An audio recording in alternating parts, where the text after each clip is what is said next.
Hi! காய்கறியே இல்ல, என்னதான் குழம்பு வைக்கிறது அப்படின்னு யோசிச்சுக்கிட்டு இருக்கீங்களா? வாங்க டக்குன்னு ஒரு 10 நிமிஷத்துல தக்காளி சூப் வச்சிடலாம். எப்படி செய்றதுன்னு பார்க்கலாமா? அதுக்கு ஒரு கடாயில 3 ஸ்பூன் போல ஆயில் சேர்த்துக்கோங்க.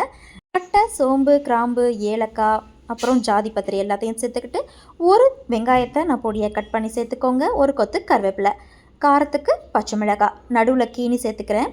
2 வெங்காயத்துக்கு 4 தக்காளி கரெக்டாக இருக்கும். பழுத்த தக்காளியாக பார்த்து சேர்த்துக்கோங்க.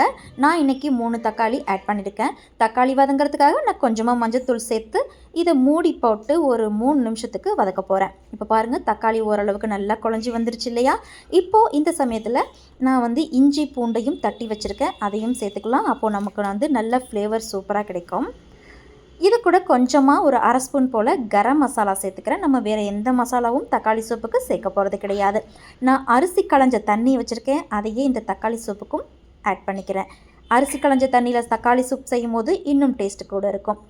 சூப்புக்கு தேவையான உப்பு சேர்த்துக்கிட்டு இப்போ ஒரு பேஸ்ட்டு ரெடி பண்ணிடலாமா? அதுக்கு தேங்காய், சோம்பு, அந்த அரிசி களைஞ்ச தண்ணியே சேர்த்து இதை நல்லா பேஸ்ட்டாக அரைச்சிட்டு இப்போ நல்லா கொதி வந்ததும் அது கூட மிக்ஸ் பண்ணி ஒரு 2 நிமிஷம் கொதி விட்டு இறக்குனா சூப்பரான தக்காளி சூப் ரெடி ஆகிடும்.